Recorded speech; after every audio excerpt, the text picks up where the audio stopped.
The vote was already counted before I walked into the chamber.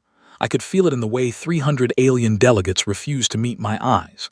My boots echoed on the polished black floor of the Grand Concord Assembly, and every step felt like the last sound a man hears before something breaks. My name is Elias Vance. For 40 years, I served as Earth's ambassador to a galaxy that never wanted us. Today, that galaxy was going to throw us away. The speaker stood at the high pulpit, her silver hair fronds drooping like wilted grass. Her name was Elithasan, and once long ago, she had told me she liked humans because we laughed at our own jokes. She would not look at me now. She tapped the crystal bell 3 times and the chamber went silent. "Ambassador Vance of Earth," she said, "stand and receive the judgment of the conquered." I stood. I had been standing my whole life in one way or another. My hands were folded behind my back, and inside my left palm, hidden under my glove, I held a small black coin. The coin was the only thing that mattered in this entire room, and not one creature in this chamber knew it existed. "For 2 centuries," the speaker said, "humanity has been observed as a probationary species. You were given trade routes. You were given protected status. You were given every chance to grow into the gentle path of the conquered. And yet, again and again, you have shown a nature that frightens us." A delegate from the Krellin Combine hissed in agreement. I watched him without expression. 3 years ago, his cousin had tried to seize a human freighter near the Veli's Belt. The captain of that freighter, a quiet woman named Helena Brooks, had refused to surrender her cargo of medical seeds bound for a colony of children. Instead, she had vented her engines and drifted into the pirate ships, and when the pirates boarded, she had simply walked into her reactor room and turned the keys. 40 raiders died. So did Helena. The galaxy called it savagery. We called it Tuesday afternoon. "You do not surrender," the speaker continued. "You do not bend.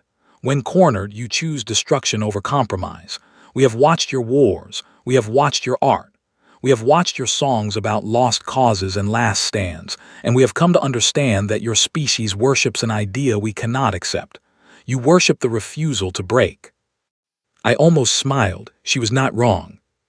"Therefore," she said, and her voice cracked just a little, "by a vote of 291 to 9, the conquered rules that humanity shall be banished from galactic society. A blockade ring will be constructed at the edge of your home star system. No ship shall enter. No ship shall leave. No signal shall pass. For 1,000 standard years, your kind will be sealed away from the rest of us, until the danger you carry has burned out on its own." The chamber held its breath. They were waiting for me to scream, to beg, to curse them. They had prepared statements for each of these reactions. I had read the leaked drafts in my hotel room last night while drinking a cup of bitter green tea. I did none of those things. I bowed. "Thank you," I said. My voice was clear and steady, and I watched the speaker flinch as if I had struck her. "On behalf of Earth, I accept the ruling of the conquered." A murmur ran through the delegates like wind through dry leaves. They had not expected gratitude. They had expected a man broken in half. The Krellin delegate leaned forward, suspicious. The Ilithi speaker tilted her head, and for one long moment her silver eyes searched my face for some trick, some hidden blade. She found nothing. Of course she found nothing. The blade was already 100 years old, and it had never been in this room. "You may depart, Ambassador," she said softly. "A shuttle will return you to Earth. After your arrival, the blockade will close. May your people find peace in the long quiet ahead." I bowed again. I turned. I walked out of the chamber I had walked into 10,000 times, and I never looked back. My boots made the same sound on the way out as they had made on the way in. Nothing had changed in this room. Everything had changed for the rest of the galaxy, and they would not understand that for at least another 100 years. In the long marble hallway, my old aide was waiting for me. His name was Daniel Hart, a young man with tired eyes and a quiet, careful way of speaking. He had served me for 12 years. He fell into step beside me without a word. "Sir," he said when we reached the lift, "do you want me to draft a public statement? Something for the Earth feeds?" "No, Daniel," I said.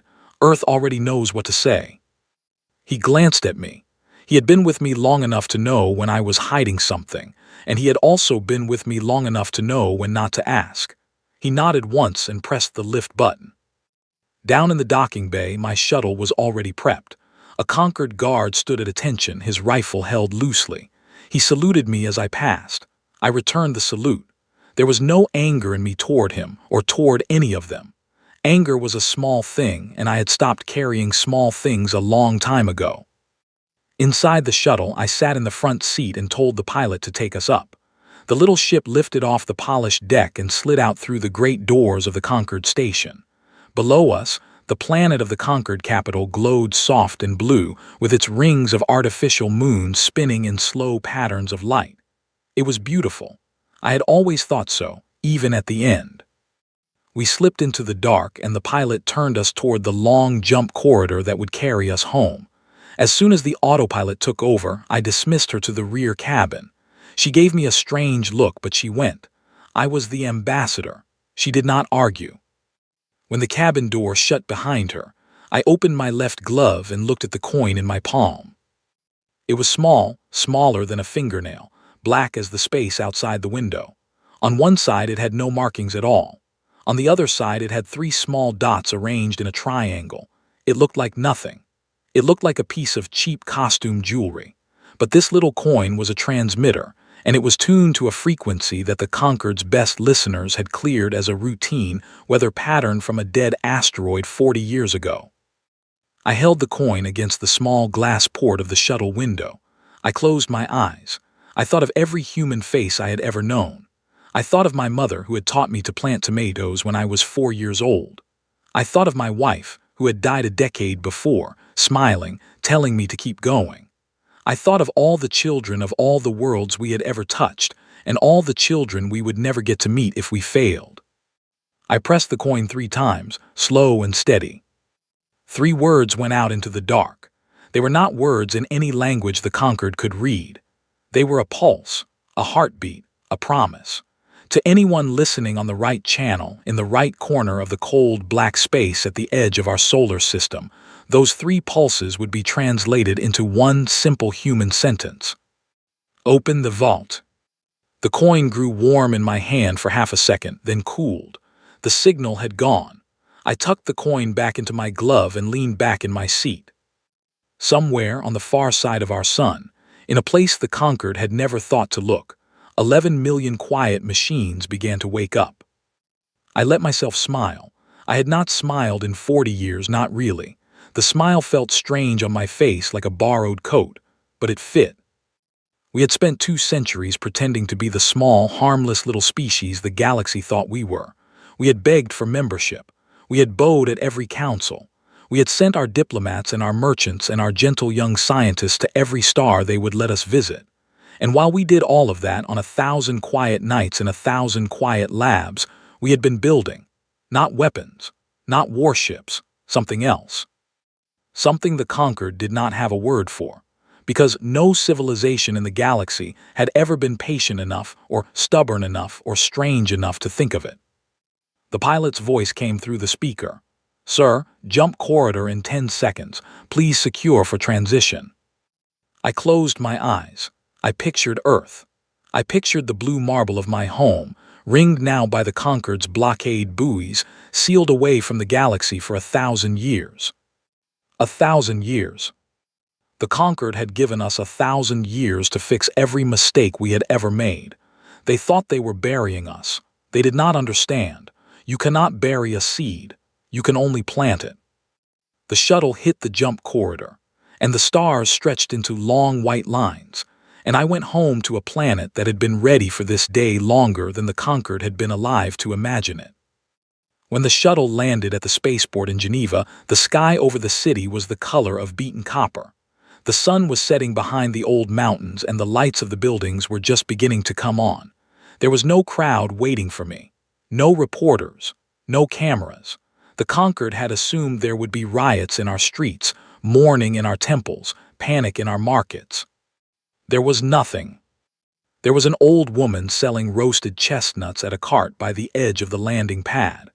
There was a young father holding his daughter's hand and pointing up at the first star of the evening. There were 2 engineers walking across the field, drinking tea from steel cups, talking about something that made one of them laugh. That was Earth, quiet, stubborn, already at peace with the long road ahead. A car was waiting for me at the edge of the pad. Inside it sat a woman I had not seen in many years. Her name was Myra Oak, and she ran a facility that did not officially exist, in a desert that the conquered satellites had photographed 10,000 times without ever once seeing the truth. She did not greet me with words, she just nodded once. "It went?" she asked. "It went," I said. "They believed it. Every word." She closed her eyes for a long moment, and I saw her shoulders loosen, and I understood that she had been holding her breath for 40 years just like I had. When she opened her eyes again, they were wet, but she was smiling. "Then we begin," she said softly. The car pulled away from the spaceport, and behind us, far above the clouds, the conquered blockade ring snapped into place around our solar system. The walls of our cage were sealed. The galaxy turned away, satisfied that the dangerous little 8 people of Earth had been put safely in their box. They had no idea that the box was not a cage. It was a workshop, and the work was about to begin. The desert was cold at 3 in the morning. My breath made small clouds in the air as I stepped out of the lift 200 meters below the sand, and the sound of my boots on the metal floor was the only thing in the long corridor. My name is Myra Oak. I am the chief architect of a project that does not have a name on any official map of Earth, because the project is older than any map of Earth that the conquered has ever been allowed to see. The corridor stretched ahead of me, lit by soft white panels in the ceiling. The walls were plain steel, cool and gray. There was nothing on them. No signs, no warnings, no flags. We had never needed flags here. The people who worked in this place knew what they were doing without being told. I had spent my whole life walking these halls. My mother had walked them before me. Her mother had walked them before her. 3 generations of my family had served this project, and the strangest part was that none of us had ever felt heroic about it. We had felt like gardeners. You do not feel like a hero when you plant a seed. You feel like someone with dirty hands who has agreed to be patient. The control room was at the end of the corridor, behind a heavy door with no lock on it. We did not lock things here. If you were standing in front of this door, you had already been trusted with something far more important than what was behind it. I pushed the door open. The room was wide and round, with a high ceiling and a single great screen that took up the entire far wall. 12 consoles sat in a half-circle facing the screen, and at each console sat a quiet person doing quiet work. None of them looked up when I came in. They were focused. They had been waiting 40 years for this morning, and they were not going to waste it on small talk. At the center console sat a man I had known since I was 7 years old. His name was Henry Caldwell. He was the oldest of us, gray-bearded, slow-moving, with hands that had built more impossible things than any single human in history. He turned when he heard me, and his old eyes crinkled in a small, tired smile. "Myra," he said, "Vance sent the signal." "I know. Are we ready?" I walked to the center console and put my hand on his shoulder. He was warm and solid and real. I thought, for one strange moment, of all the people who had built this place and were no longer alive to see it open.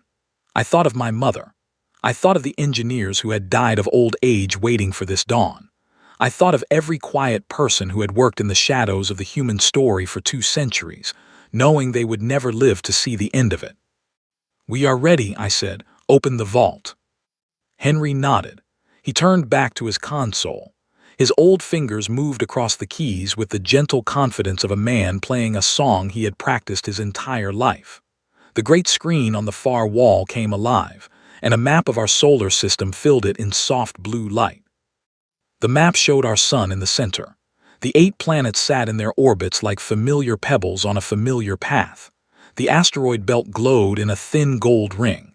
Far out, beyond Pluto, beyond the Kuiper belt, beyond everything the conquered had ever bothered to scan in detail, lay a region of space we called the Quiet.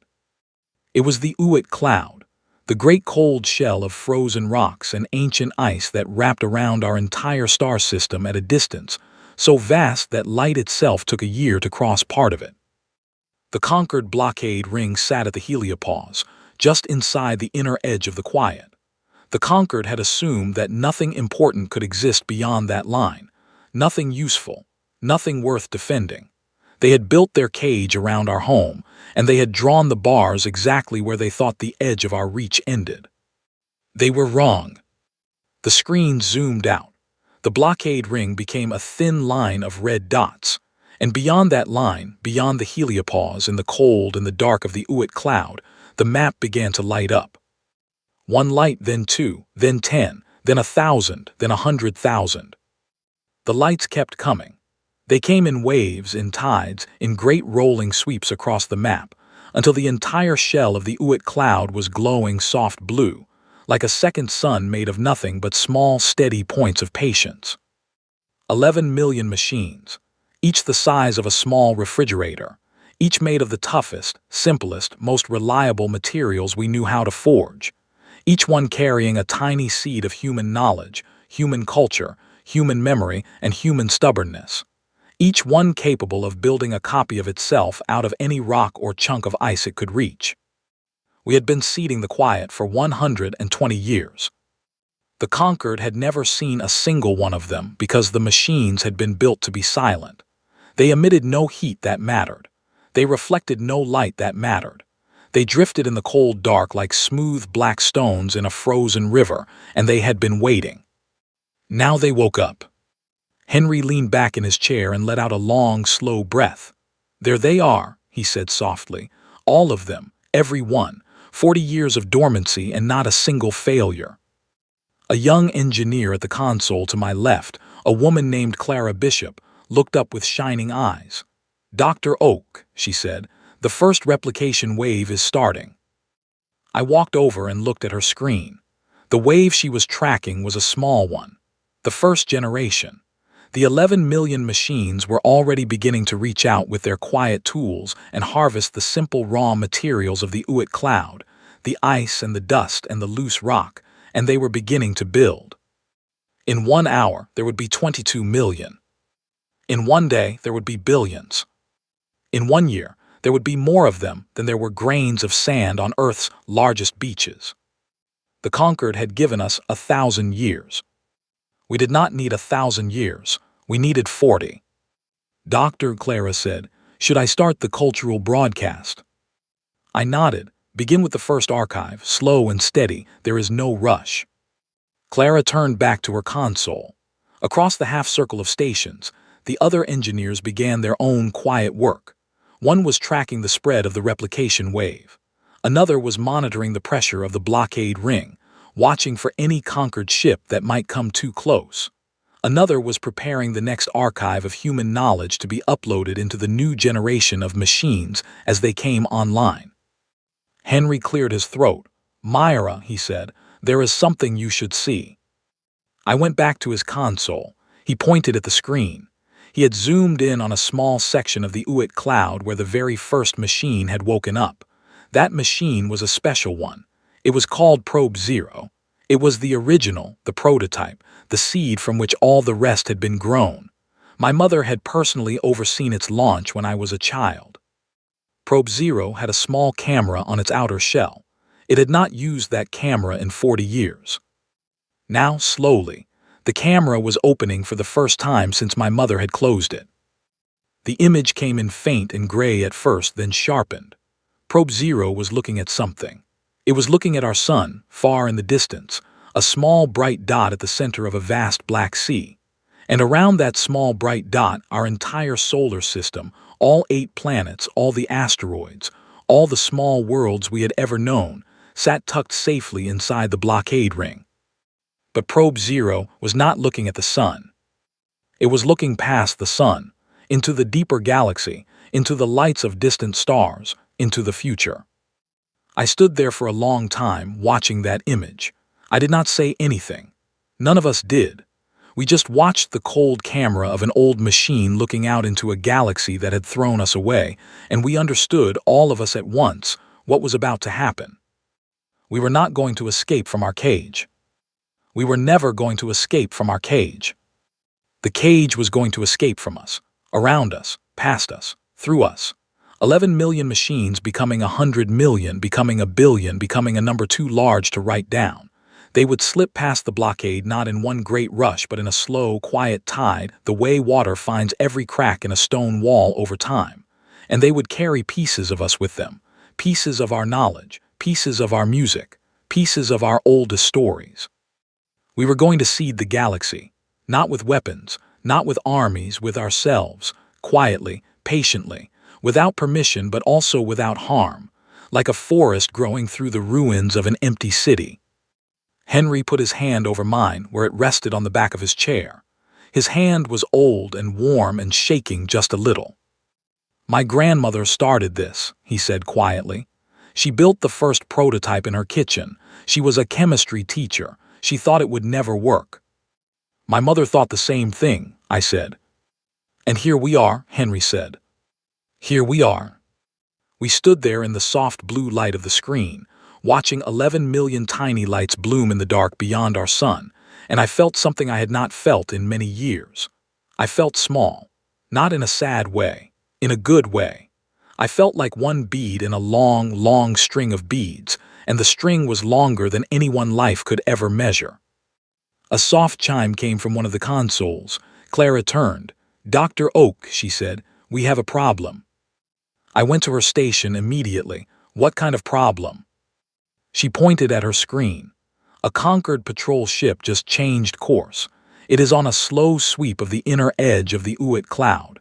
It will pass within 3 light minutes of one of our replication clusters in about 6 hours.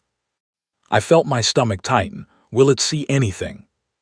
Clara shook her head slowly. "Not visually. The shielding is good. But if it does a deep gravitational sweep, it might pick up the mass anomaly from the new generation of machines. That cluster is already bigger than it was an hour ago, and it is growing fast." Henry came up beside me. He looked at the screen for a long moment. Then he turned to me, and his old eyes were calm. "Myra," he said, "do you trust the plan?" I thought about it. I thought about all the simulations we had run. I thought about the protocols we had built into every machine. I thought about the people who had designed those protocols, people who had been gone for 20, 30, 50 years, people who had never met me but had trusted me anyway. "I trust the plan," I said. "Then we let the plan work," Henry said. He turned to Clara. "Tell the cluster to go quiet. No new replications until the patrol ship passes. The machines we already have will keep working at minimum output. Hide the new ones in the ice." Clara nodded and began typing.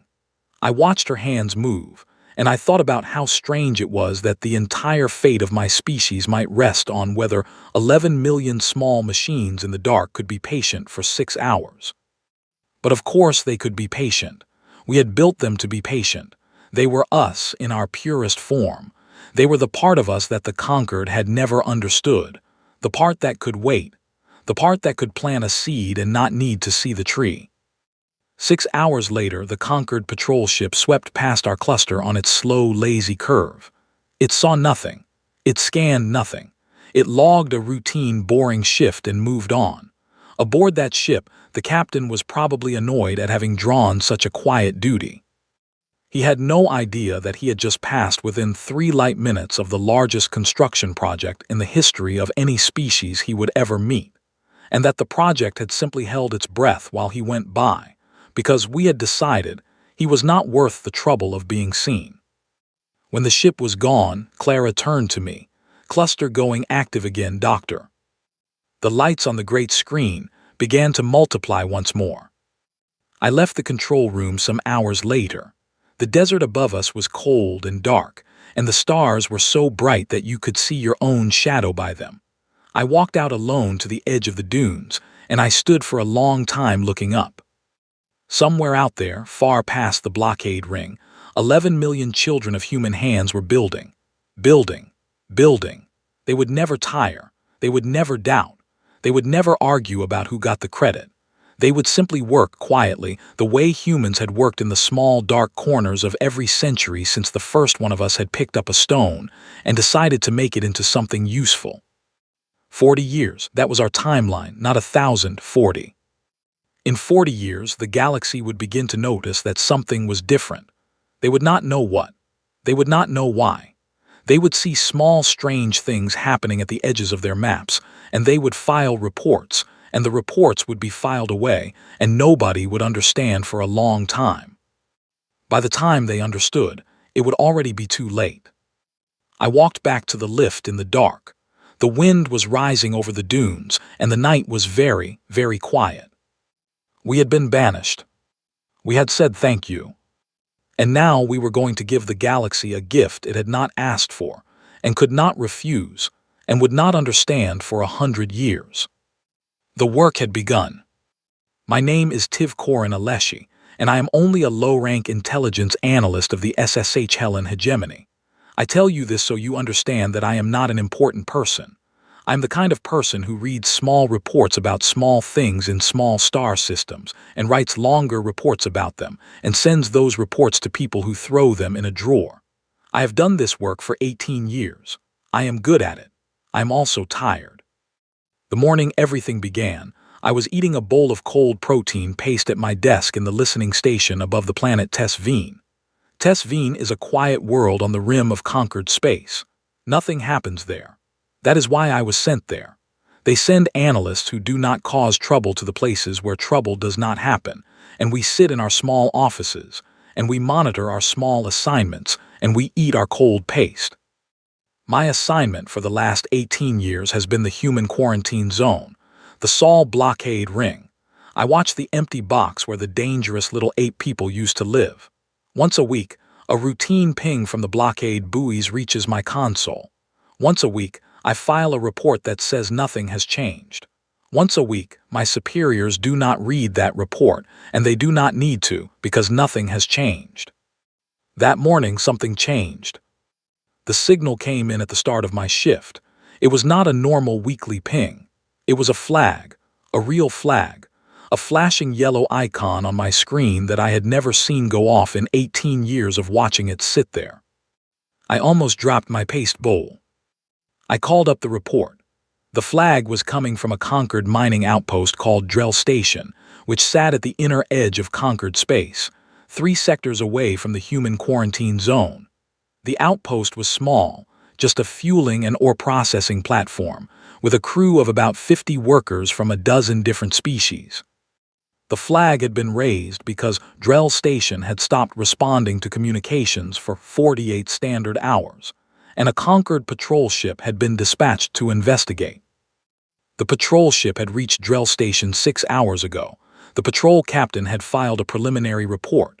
That report had been forwarded to me because the situation, in the captain's careful words, did not match any known incident pattern. When something does not match a pattern, the system flags an analyst. I was the analyst on duty, so now it was my problem. I read the captain's report. The patrol ship had docked at Drell Station and found the airlocks unlocked, the lights on, the air pressure normal. The ship's life support systems were running smoothly. The kitchen had food on the counter. There were teacups on the workers' tables, half finished, still slightly warm to the touch. But there was no crew. 50 workers, gone, not dead, not injured, just absent. Their personal belongings were still in their bunks. Their work logs showed normal activity right up until the moment communication stopped. There were no signs of a struggle, no alarm signals, no emergency broadcasts. The crew had simply vanished in the middle of an ordinary working day without leaving a single trace. That was strange enough on its own, but that was not what made my hands cold. What made my hands cold was the second part of the report. Every piece of metal on Drell Station had been replaced. I had to read that line 3 times before I understood what the captain meant. He explained it slowly because he had not understood it himself at first. Every wall plate, every bolt, every panel, every wire, every spoon, every tool, every piece of metal in the entire outpost down to the smallest screw had been swapped out for an exact copy of itself. The new copies were identical to the old ones in shape and size and weight. They were also of slightly higher purity. The metals were cleaner, the alloys more even, the surfaces more perfectly finished, as if every piece had been carefully remade by an artist who had decided the original was good, but could be made just a little bit better. The captain had no idea how this had been done. There was no sign of any equipment, no machines left behind, no factory, no tools, just the station sitting quietly in the dark with its slightly nicer metal and its missing crew. And one more thing. On the inside of the main airlock door, someone had etched a message. The etching was deep and clean, cut into the new metal as if with the gentlest possible touch. The message was written in 200 separate languages. The captain's translation engine had recognized 197 of them. The other 3 were unknown. They were not in any database the Concord maintained. They appeared to be languages that had never been recorded before anywhere by anyone. The message in all 200 languages said the same thing. "We were here. We are sorry for the inconvenience." I sat at my desk for a long time without moving. My paste bowl sat forgotten in front of me. My tea went cold. Outside my small office window, the orange clouds of Tess Veen drifted slowly across the sky, and I watched them without seeing them. Sorry for the inconvenience. Who writes that? Who makes a 50-person crew disappear without a trace, rebuilds an entire space station atom by atom, and then leaves a polite note about the inconvenience? I knew the answer. I did not want to know the answer, but I knew it. It was the humans. Of course it was the humans. Nobody else in the galaxy would do something so strange and so polite and so terrifying at the same time. The Krellin would have left a war banner. The Alethi would have left a long philosophical poem. The SSH Helen, my own people, would have left nothing at all and pretended it had never happened. Only the humans would write a note. But the humans were behind a blockade ring. The humans were sealed away in their solar system. The humans had no ships, no relay stations, no way to reach a Concord outpost 3 sectors away. It was impossible. I filed my analysis. I marked it priority high. I sent it up the chain. My superiors classified it and buried it. I went home that night and did not sleep. That was the first one. There were going to be many more. 2 weeks later, a pirate fleet vanished. This was good news in the abstract sense. The fleet had been raiding shipping lanes near the Veli's Belt for the better part of a year. 12 ships, about 400 raiders. They were the kind of people nobody wanted to deal with. The Concord had put a bounty on them. 3 different navies had been hunting them. Nobody had managed to catch them. Then they jumped into a routine wormhole transit and did not come out the other side. The Concord assumed they had suffered a transit accident. These things happened. 12 ships lost, 400 unpleasant people gone. Case closed, move on. A year later, the fleet came back. They came out of the same wormhole, all 12 ships, with all 400 crew alive and well. They surrendered themselves to the nearest Concord patrol without firing a single shot. They came peacefully. They asked for legal counsel. They confessed to all their previous crimes and asked to be sentenced.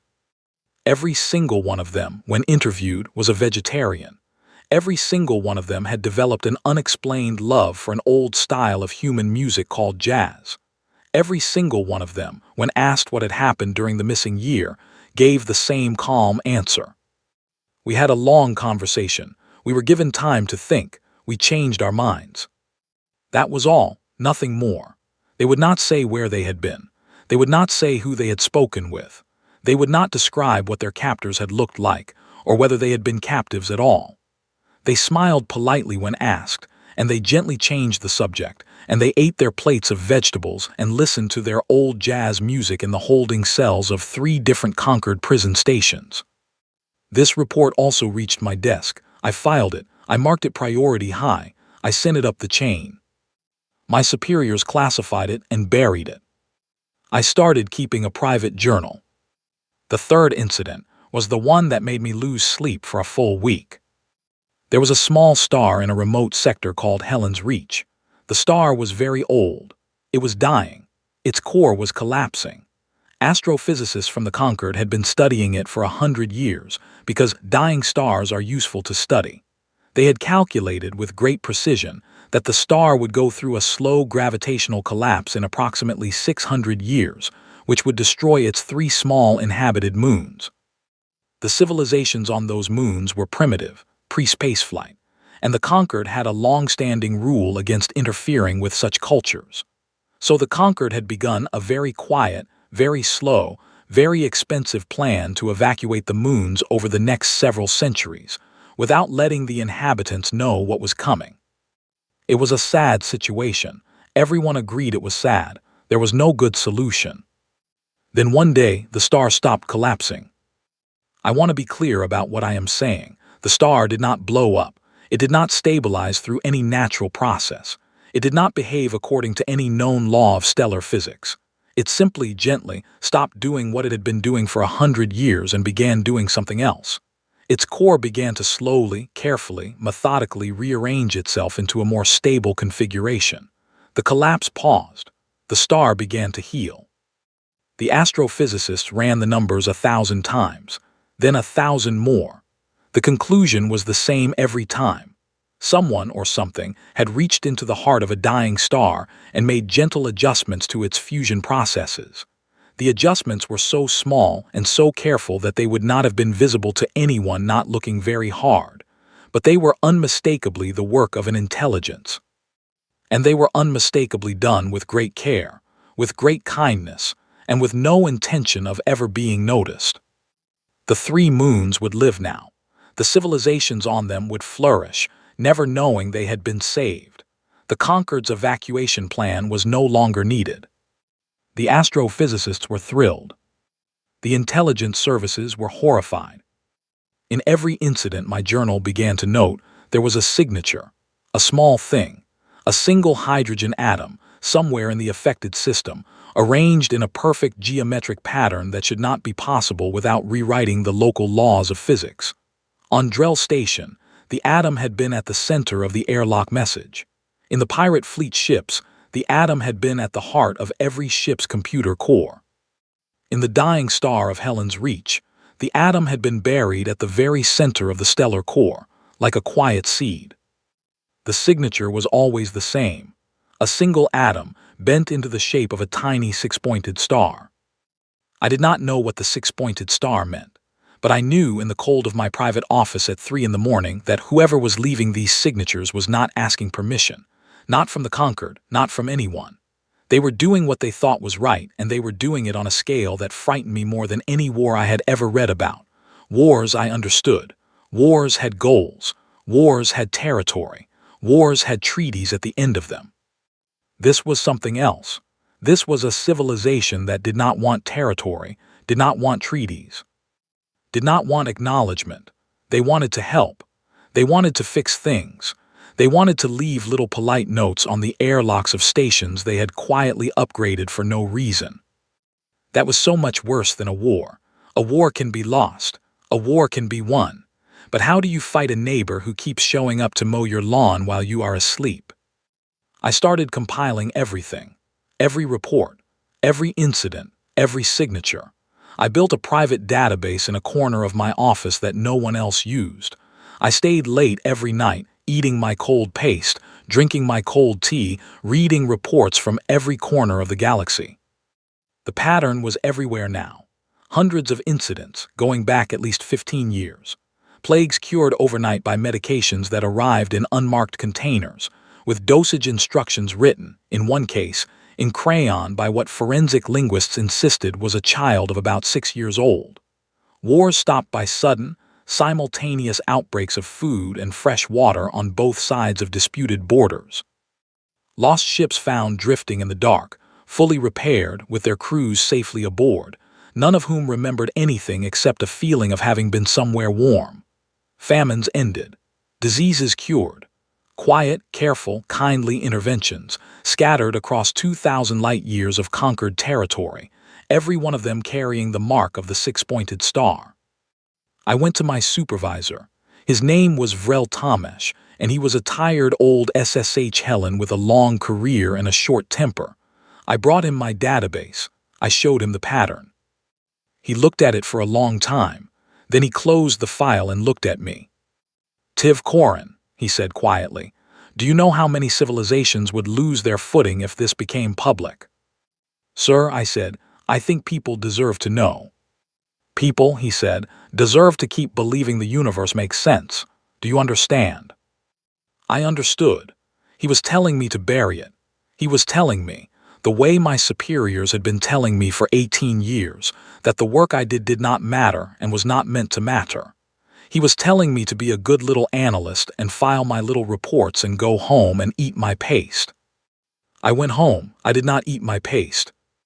I sat at my window and watched the orange clouds, and I thought about the human ambassador I had seen on the news feeds 2 centuries ago, the day humanity had been banished. He had been an old man even then. I remembered his face. He had bowed politely to the conquered speaker after the verdict.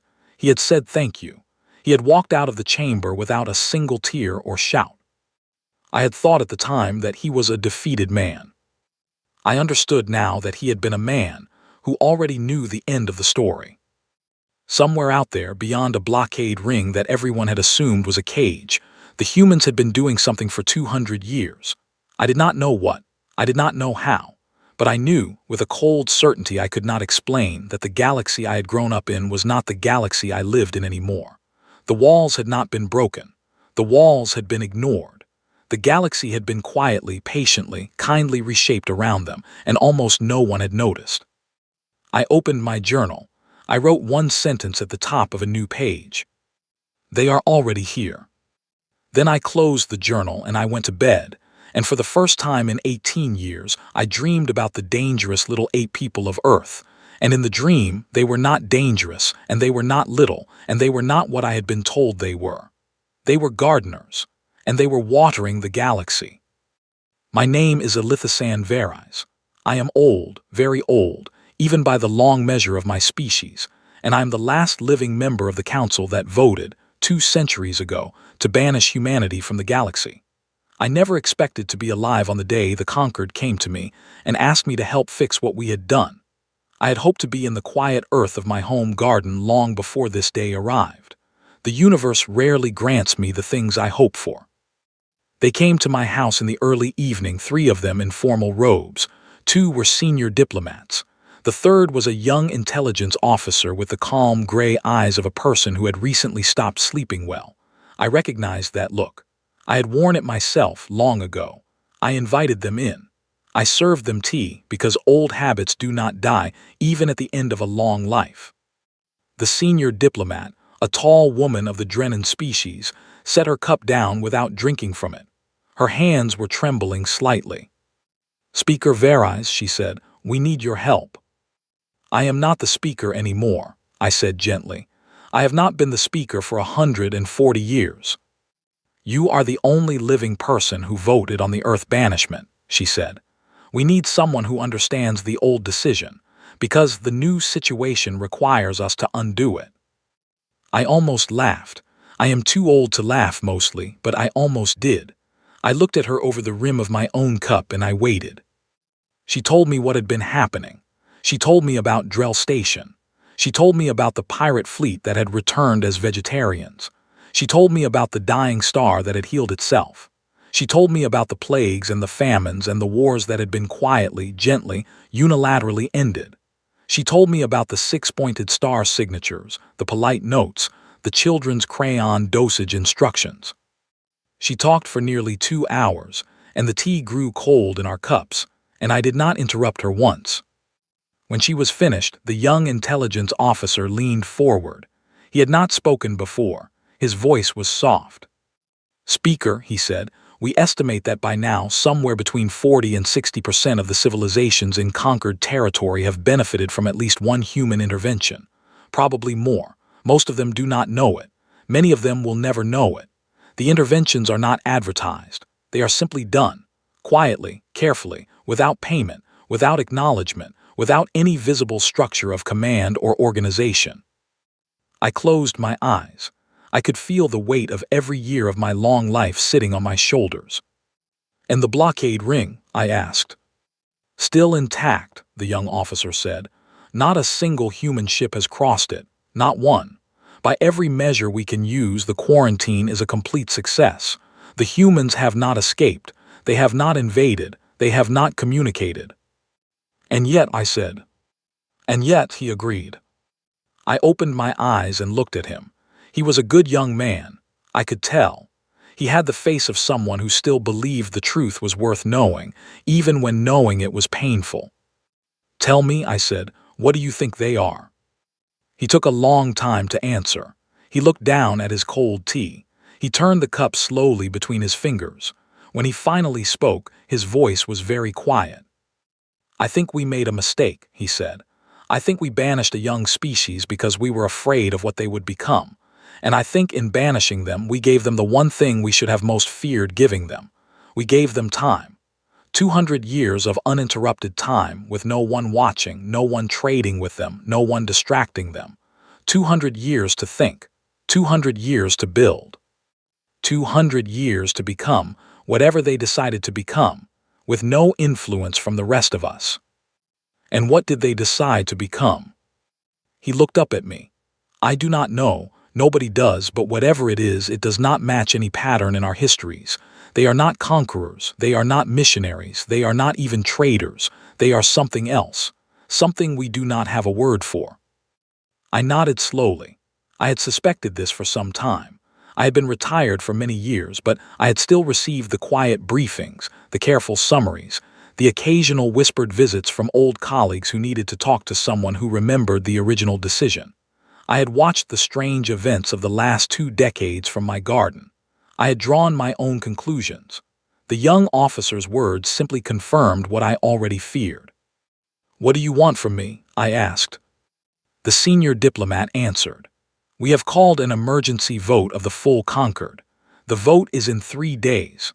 The proposal on the table is to formally lift the quarantine, send a delegation to Earth, and offer humanity full membership in the Concord, along with a public apology for the original banishment. And you want me to support this proposal?" "Speaker Verais, you are the only living person whose support would carry the moral weight to make this proposal pass without 1,000 years of debate. The young delegates do not understand the original vote. They have only read about it. You were there. You voted yes. If you stand up now and say the vote was wrong, the Concord will follow you." I sat in my chair for a long time. I looked out the window at my garden. The light was fading. The flowers were closing for the night. Somewhere far above the clouds, a galaxy was changing, slowly and quietly, and the people who lived in it were beginning to understand that they had been wrong about something very important for a very long time. "I will do it," I said, "but I have one condition." "Anything."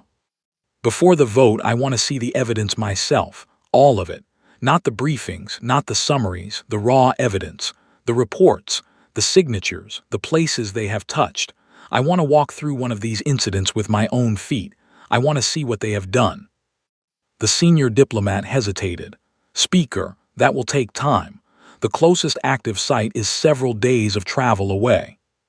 "I am 273 years old," I said. "I have time." We left the next morning. The site they took me to was a small inhabited moon in a forgotten sector. The moon's name was Bellies. It was home to about 2 million people of a species called the Quorum, a quiet farming culture that had been on the very edge of starvation for the last 50 years due to a slow collapse of their main grain crop. The Concord had been sending aid for decades, but the aid was thin and the situation was bleak. The Quorum had been preparing themselves, with great dignity, for the slow ending of their world. 3 months ago, the grain crop had returned. It had not just recovered, it had transformed. The Quorum's main grain, a tough purple stalk called Bellies root, had developed in a single growing season a new ability to draw nutrients from the moon's mineral-poor soil. The plants now grew larger than they had grown in 1,000 years. They produced more grain than the Quorum could eat. Famine had ended overnight. When Quorum botanists studied the new plants, they discovered that the change was genetic. Something had altered the Bellies root's deep genetic code in every plant on every farm, across the entire moon in a single growing season. The change was elegant. It was efficient. It was the work of a species with a far greater understanding of plant biology than the Quorum possessed, or the Concord possessed. The botanists also discovered something else. In the genetic code of the new Bellies root, embedded inside a section that did nothing for the plant itself, There was a small geometric pattern. The pattern was made of base pairs, arranged in the unmistakable shape of a six-pointed star. I walked through the Belly's Root fields myself, with my old hands trailing through the tall purple stalks. The wind was warm. The sky was a soft pink. Quorum children ran past me, laughing, their faces full and healthy in a way that no quorum child had been for 50 years. Their parents stood by the edge of the fields and watched their children with the dazed eyes of people who had been preparing for a funeral and had been given a wedding instead. A quorum elder approached me. She was very old, almost as old as I was, with a face like worn stone. She bowed. "Speaker," she said, "is it true what they say, that we have been touched by a species we have never met?" "Yes," I said, "it seems to be true." "Will they ever come and tell us who they are?" I thought about it for a long time. The wind moved through the purple grain, and the laughter of the children carried across the field. "No," I said gently, "I do not think they will. I think they have decided that being known is not the point." The quorum elder closed her eyes. Tears rolled down her stone face. "Then how do we thank them?" "I do not think you can. I do not think they want to be thanked. I think they only want you to live." She stood there for a long time, weeping into the warm wind. I stood beside her. We did not speak. That night in the small guest house the quorum had given me, I sat by an open window and looked up at the stars. I thought about the day, 2 centuries ago, when I had stood at the high pulpit of the Grand Concord Assembly and read out the verdict that banished humanity from the galaxy. I thought about Ambassador Vance, the old man with the steady eyes, who had bowed to me and thanked me and walked away. I had thought at the time that I was offering mercy. I had thought I was protecting the galaxy from a young species that had not yet learned to be gentle. I had been wrong. I had been wrong in a way that would take me the rest of my long life to fully understand. I had not banished a dangerous people. I had banished a patient people. And the patient people, given time and space and silence, had become something the dangerous galaxy had never been brave enough to become on its own. They had become quietly kind, on a scale we could not measure, without payment, without recognition, without any need to be seen. And we, in our wisdom, had locked them away from us for 1,000 years. I went to my bed that night and I did not sleep, and I thought about the vote that was coming in 2 days, and I knew what I was going to do. The Grand Concord Assembly was full to standing room when I walked in. 300 delegations, thousands of observers, the galleries packed with reporters from 100 worlds. The hush that fell when I entered was the deepest I had heard in my long life. I was older than every other being in the room by a wide margin. They watched me walk down the long aisle the way you watch your grandparent walk into a room they will not walk out of, with reverence, with sadness, with something close to fear. I climbed the small steps to the high pulpit. I had not stood at this pulpit in 140 years. The wood under my hands was the same wood I remembered. It had been polished 1,000 times since my last visit, but it was the same. Some things do not change. I looked out at the assembly. I let the silence hold for a long moment. Then I spoke. "I am a Lithusan Verais," I said.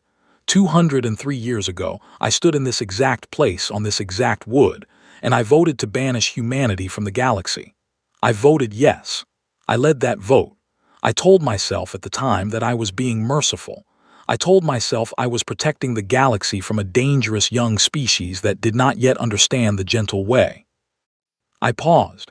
The chamber was so quiet I could hear the soft hum of the air recycling system. I was wrong. The murmur that ran through the chamber was like the tide. I waited for it to settle. I was wrong about humanity. I was wrong about what banishment would do to them. I was wrong about what banishment would do to us. I thought I was sealing away a danger. I was, in fact, sealing away the only species in the galaxy that ever truly believed the universe could be made better. And I was sealing them away from the rest of us, who needed them more than any of us had the courage to admit. I looked across the chamber. I saw young delegates whose great-grandparents had not been born when I had cast my original vote. I saw old delegates who remembered the original vote and who had defended it for 200 years. I saw the senior diplomat from the Drennan, who had come to my home with cold tea and trembling hands. I saw the young intelligence officer with the gray eyes, sitting in the gallery, watching me. For 200 years, I said, humanity has been quietly fixing things, not for us, not for praise, not for trade, just because they could, just because someone needed it done and they were willing to do it and they did not need any of us to know they had done it. They have healed dying stars. They have ended famines on worlds we had given up on. They have cured plagues we did not have the courage to cure. They have stopped wars by being kinder than the people who were fighting them. They have done all of this without leaving their home star system. They have done all of this from inside the cage we built around them, because the cage was never strong enough to hold the kind of patient kindness that they had quietly chosen to become. I lifted my old hand. My voice was clear and steady, and I did not feel 273 years old anymore.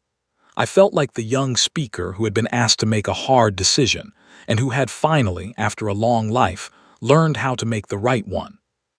I move, I said, that the conquered vote today in this chamber to lift the quarantine on Earth, to dismantle the blockade ring, to send a delegation to humanity not with offers of membership but with a simple question. The question is this: will you forgive us? The chamber went silent. Then the Drennan diplomat stood up. She raised her hand to second the motion. Then 100 more delegates stood. Then 1,000. Then every person in the chamber slowly, one by one, until the entire Grand Conquered Assembly was on its feet and the vote was called and the result was unanimous. I sat down on the small bench behind the pulpit. I closed my eyes. I felt very tired and very old and very, very glad. The delegation was sent 2 weeks later. It was led by the senior diplomat. The young intelligence officer went with them. They carried no weapons. They carried no demands. They carried only a message, and the message was the question. I did not go with them. I was too old and the journey was long and I had said what I needed to say. I went home to my garden. I sat among my flowers. I watched the sky. I waited to find out what humanity would say. My name is Elias Vance. I am 243 years old and I am the last man alive who remembers the day we were banished. I have outlived every member of the council that judged us, every aide who served me, every diplomat who walked beside me, every friend I had on the day I sent the signal that opened the vault. I have outlived my wife by more than 2 centuries. I have outlived my children. I am the last keeper of the original promise, and today I am going to keep it. I am sitting in a small wooden ship at the edge of the blockade ring. The ship is made of oak and birch, with brass fittings and a single mast. From the outside, it looks like something that should not be capable of crossing a river, much less an ocean of stars. But it is. The wood is grown from trees that drank from soil seeded with our oldest machines, and the brass is mined from asteroids by our quietest hands, and the engines, hidden under the deck, are technologies that the galaxy will not understand for another 1,000 years. The ship is a kind of joke. It is a quiet, gentle joke that humanity has chosen to make at this moment, because we want the people who meet us today to understand immediately that we are not what they expected. The conquered delegation is approaching. I can see their ship on the simple wooden compass at my elbow. 3 of them. A senior diplomat from a species called the Drennan, 2 assistants, and a young intelligence officer with the gray eyes of a person who has been losing sleep over something for a long time. They are flying a beautiful silver vessel shaped like a curved leaf, with flowing lines and gentle lights, and they have been coming toward me for the last hour. I have been alone here for 3 days. I came alone on purpose. There is no one else from Earth aboard this little wooden ship. I am old and I am tired, but the vault that we opened 2 centuries ago has done its work, and the galaxy is now a place where one old man in a wooden boat can wait for an apology without needing any guard or weapon to keep him safe. The galaxy did not know it was already this kind of place, but it was. We had made it so. Slowly, patiently, without telling anyone. The silver leaf ship slows. It comes to a stop a respectful distance from me. The senior diplomat hails me on the simplest possible communications band. Her voice is calm and beautiful, and she introduces herself with great formality. I respond in her own language. I welcome her. I invite her aboard. She comes alone in a small shuttle, dressed in formal robes the color of fresh snow. She lands her shuttle on the deck of my little wooden ship, which is bigger inside than it appears from outside, because we long ago stopped caring about the difference between inside and outside in any way the conquered would understand. She steps out. She looks around at the wood and the brass and the simple quiet of the deck. She looks at me. I am sitting in a wooden chair at the back of the ship by the wheel. I am dressed in a plain gray coat. My hair is white. My hands are folded in my lap. I look like an old farmer waiting for a sunset. "Ambassador Vance," she says. "Just Elias, please," I say. "I have not been an ambassador for a very long time." She walks slowly toward me. She stops a few paces away. She bows. She bows so deeply that her forehead nearly touches the deck. She holds the bow for a long time. When she finally rises, there are tears on her face. "On behalf of the conquered," she says, "I have come to ask whether humanity will forgive us." I look at her for a long moment. I think about every council member who voted to banish us 2 centuries ago.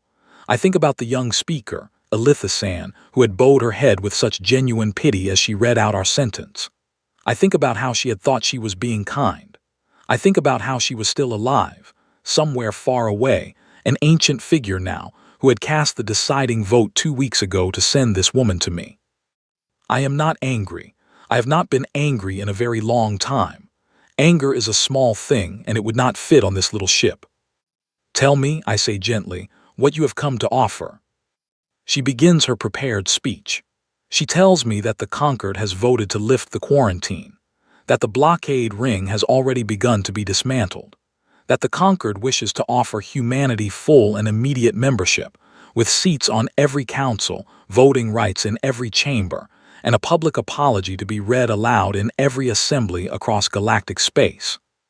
She tells me that the conquered has prepared a treaty of partnership, a treaty of trade, a treaty of mutual defense, and a treaty of cultural exchange. She tells me that humanity will be welcomed home. She finishes. She looks at me with hope in her tired eyes. I let the silence sit between us for a long time. The stars wheel slowly past the deck. A small breeze, generated by the ship for comfort, ruffles my white hair. "My friend," I say finally, "I thank you. I thank the conquered. I thank Elithasan Verais, whose courage in casting the final vote I have known about for some time, and I am very sorry to tell you that humanity declines." Her face goes pale. She does not understand. She had prepared for many possible answers. She had not prepared for this one. "Declines," she says, "declines to join the conquered. Declines to join, declines to be a member, declines to sign the treaties, declines to take seats, declines all of it." "But why?" Her voice is very small. "Surely we can offer you anything you want. Anything. Reparations, compensation, whatever you need to repair what we did." "You do not understand," I say gently. "And that is why we decline. We decline because you do not understand. And we decline kindly because you cannot help not understanding, and we do not want to punish you for it." She is silent. She waits. I stand up slowly. My old bones complain, but they hold. I walk to the railing of the ship. I look out at the stars. The dismantled pieces of the blockade ring drift past in the dark, slowly tumbling, their lights gone out forever. They look like a wedding ring left on a nightstand by someone who has quietly walked out of the marriage. "For 200 years, I say, we built, not weapons, not warships, not empires. We built ourselves, quietly, patiently, without anyone watching. We grew in directions the galaxy did not have words for. We became something that does not fit into your charters and your councils and your treaties, not because we are better than you. We are not better. We are not worse. We are simply different now. Different in a way that is not compatible with the way the conquered is built." "What way?" she asks. "What way are you different?" I turn to look at her. Her face is wet with tears, and her eyes are searching mine for an answer that will let her go home with something to report. "We do not need permission," I say. She frowns. "I do not understand." "Of course you do not. That is the gentle joke of it.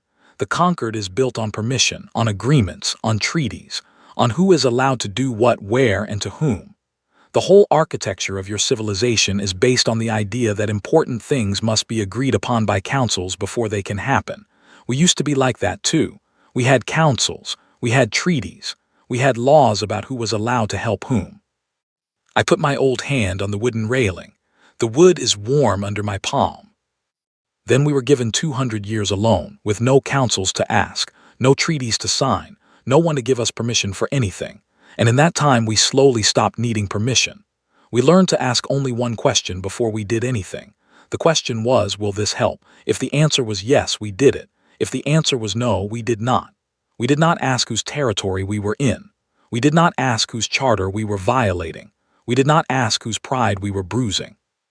We just asked, will this help? And we acted accordingly. She is staring at me. She is beginning to understand, and she is beginning to be afraid. That, I say softly, is why we cannot join the conquered. Because if we joined, we would have to start asking permission again. We would have to file requests. We would have to wait for votes. We would have to let dying stars die because the paperwork was not finished. We would have to let plague spread because the consent forms were still being drafted. We would have to let children starve because their planet was not in a member jurisdiction. And we will not do that. We have learned not to do that. We will not unlearn it now. I turn back to her. I smile gently. We will continue as we have been continuing. We will keep healing what we can heal. We will keep helping where help is wanted. We will withdraw quietly from any place that does not want us the moment they tell us to leave.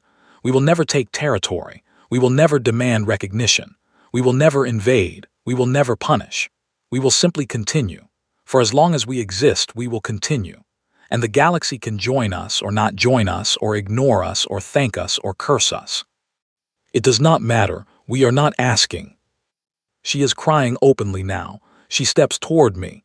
She reaches out as if to take my hand. What do you want from us? She whispers. Tell me what you want. Tell me what we have to give you. I will give it. I will fight for it in every assembly. Whatever you want, just tell me. I take her hand. Her hand is small in mine. She is much older than she looks, but she feels like a child to me, because everyone feels like a child to me now. I squeeze her hand gently. My friend, I say, we do not want anything. We never wanted anything. That was always the part you could not understand. She closes her eyes. She is shaking. She holds my hand for a long time, and we stand there together at the railing of my little wooden ship, watching the dismantled blockade ring drift past in the dark. When she finally speaks again, her voice is very quiet. What do I tell them when I go back? Tell them the truth. Tell them humanity is grateful for the apology. Tell them we accept it fully and without reservation. Tell them that we wish them well. Tell them that we will not be joining the conquered and that we ask only to be allowed to continue our work. Tell them that we will not interfere in their politics. Tell them that we will not take their territory. Tell them that we will simply keep being what we have become and that they are welcome to learn from us or not learn from us as they choose. And if they ask what you have become, what do I say? I smile. The smile is small and tired and sad and happy all at once. Tell them we have become gardeners, I say. Tell them the galaxy is our garden now and we are not its owners. We are only its caretakers. The garden does not belong to us. It belongs to itself. We just water it when it needs watering and we leave when our work is done. Tell them that. Tell them that there is no payment for a gardener's work except the joy of seeing things grow. Tell them that. Tell them everything. She lets go of my hand. She bows again, even more deeply than before. Then she turns and walks slowly back to her shuttle. She stops at the door. She turns to look at me one last time. Will I ever see you again? She asks. No, I say. I am very old and I am almost finished, but you will see other humans. You will see them in unexpected places, doing unexpected things, leaving small, polite notes behind them. You will know us when you see us. We will be the ones who do not ask for credit. She nods. She steps into her shuttle. The shuttle lifts off the deck and returns to her silver leaf ship. The leaf ship turns and begins the long journey home. I stand at the railing for a long time after they are gone. The stars are very bright. The galaxy is very quiet. Somewhere far behind me, in a small house with a small garden, an old Ilithi woman is waiting to hear what humanity has said. Somewhere in front of me, 11 million descendants of our oldest machines are continuing their patient work, unbothered by treaties or councils or the comings and goings of empires. Somewhere on Earth, in a small office 200 meters under the desert, a young engineer who is not yet born will one day take over the work that Myra Oak began, and the work that her mother began before her, and the work that began long before any of us. I take the small black coin out of my coat pocket, the coin I have carried for 203 years, the coin I pressed 3 times in the back of a shuttle on the day I sent the signal that opened the vault. I hold the coin against the wooden railing. I press it 3 times, slow and steady. 3 pulses go out into the dark.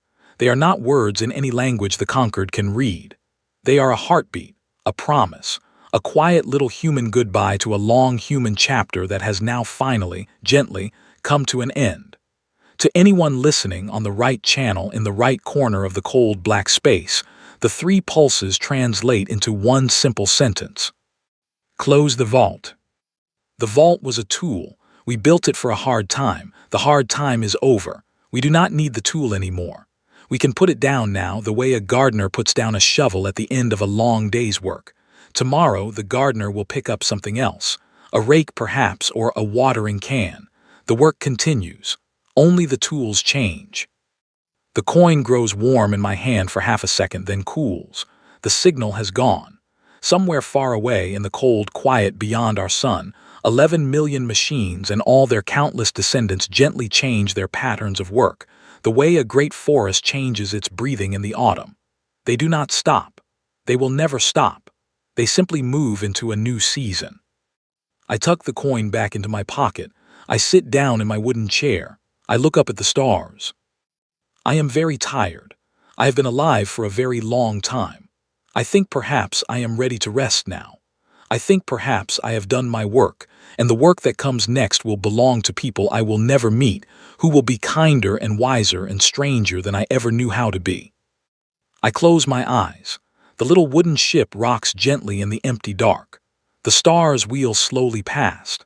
Somewhere in a quiet desert, in a quiet garden, in a quiet corner of a galaxy that did not know how badly it needed gardeners, the work continues and will continue for as long as anyone is willing to do it. I let go of the wheel. I let go of the coin. I let go of the long, long story. I let go. The end.